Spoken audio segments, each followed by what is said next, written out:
Pagkatapos ko kayong puntutin, ito yung gaganti nyo sa amin! Umalis kayo dito! Ginugulo nyo lang ang pamilya ko. Umalis na kayo! What? Pinaalis mo ang mga apo ko? Ang mga anak mo yun, Marcela. Stop saying that. Hindi ko sila mga anak. Sana mag-sorry sa'yo. Alam ko namang wala kang kasalanan eh. Okay lang yun, Kuya Calvin. Naiintindihan naman kita eh. Kuya Calvin, kamusta na nga pala po si Lola Clarita? Tsaka po si Ate Ann, kamusta na po sila? Si Ana pagplanuhan ng pamilya namin na dali na muna sa States para dumagpagamot. Tsaka samahan siya ni Mami Marcela. Ang ibig niyo sabihin, lilipad na paalis si nanay niyo? Ano na plano niyo, Emily? Hindi ko alam pero dapat natin siyang pigilan. Pwede natin madaan ang nanay niyo sa santong dasalan. Sa santong paspasan. Kung may pinaplano ko na naman. Basta tawagan nyo ako pagdating nyo. Ay, siya nga pala, susunduin ka nila Tita Bridget mo. I'll fix my schedule, baka makasunog din ako agad. Buti na lang, Dad. Dito si Mommy. Hindi wala akong kasama paalis. Siyempre, I'm your mom. Dapat nandyan ako palagi kapag kailangan mo ko. Ay, Marcela, siya nga pala, may kailangan ako sa dito sa amin. O sige, bilisan mo ha. Sige. Ayoko Dad. mamiss yung flight. Sige, sige. Buti na. Ano tayo maghintay sa labas?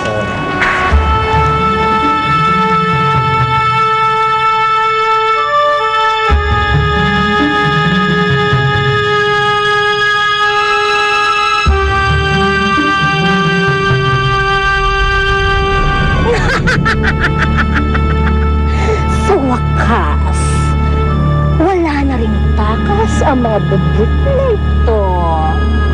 Sigurado ka bang pupuntahan natin sila sa bahay ni Boss Simon? Nandun sila, di ba? Oo nga. Di ba ang utos sa atin ni Boss Simon, huwag mo nang kakalimutin ang mga batang iyon? Ganun din yon.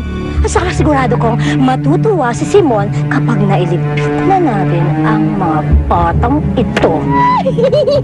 Ibig sabihin yan, makukolekta na natin ang bayad ni Ma'am Daisy! Pati ang balance si Boss Simon!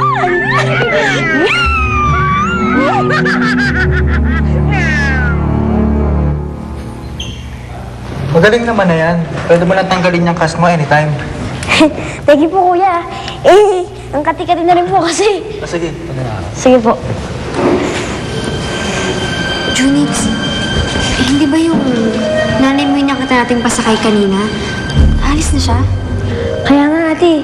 Kailangan kumilos tayo ng mabilis.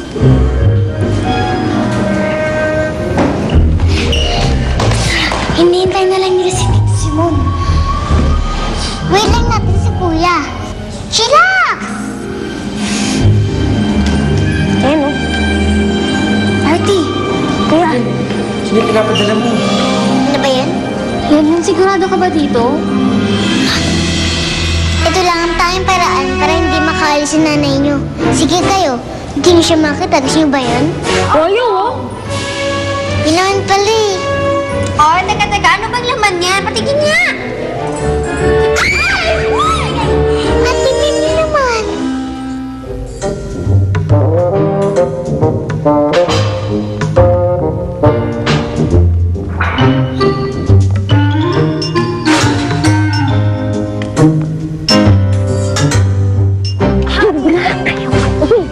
Hindi na tayo pwede mag-ingay dito.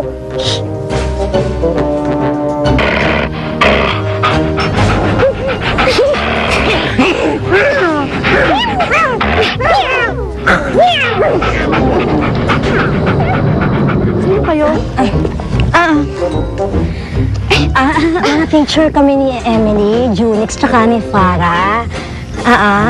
Andiyan ba sila? Meron kaming homework na dala para sa kanila. Makasabi naman sa kanila na nandito kami, please. Nag-aaral ba yung mga yun? Umalis na sila dito. Asa nangyaring gulo kagabi, malamang di na sila babalik dito. Ibig sabihin, napalayas na sila? Ewan ko, hintayin nyo na lang si Sir Simon. Hindi. Aalis na kami. Ang pinunta talaga namin dito ay sina Emily. Okay din sana kung kalimutan mo na lang na Roberta kami.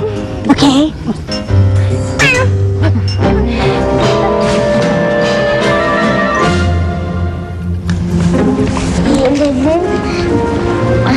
Ba't ata itong ginagawa natin? Manis naman yan ah. Saka diba, para yan sa nanay nyo. Diba?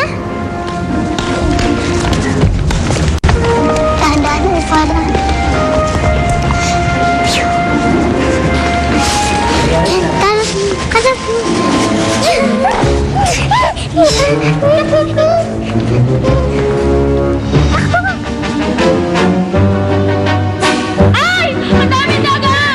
Pulihin niyo to! Hindi to pwede dito!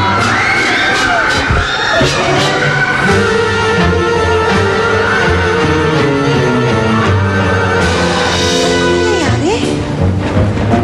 Ate, kung mo yung kotse, ha? Sige, Balik ako, ha? sige, sige. Saan ba ang daddy niyo? Ay! Ano nga? Ano nangyayari dito? Kailangan ko na umalis eh. Hindi mo pwede to! Teka lang. Ano na lang, kapatid mo. Ang nangyari dito? Kailangan po natin umalis dito. Bakit? Kailangan Bakit? po natin mag-evacuate. Bakit? May kumakalat na epidemya. Hindi naman ako pasyente. Bakit ako mag-iba? Ano nangyayari? Hi, Nay. Sorry po. Kailangan po namin ito gawin. Ano ginagawa mo? I love you po, Nay. Sorry po. Bilis, bilis! Bilis! Hindi ba rin ba nauhuli yan? Kailangan ko na umalis.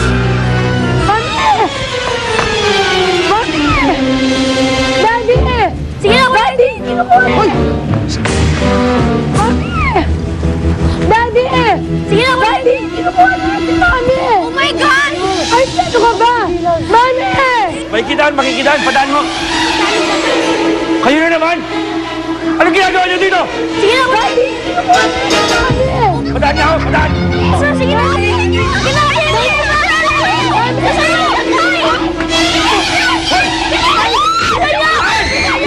Han! Mami mo! Basta na! Basta na!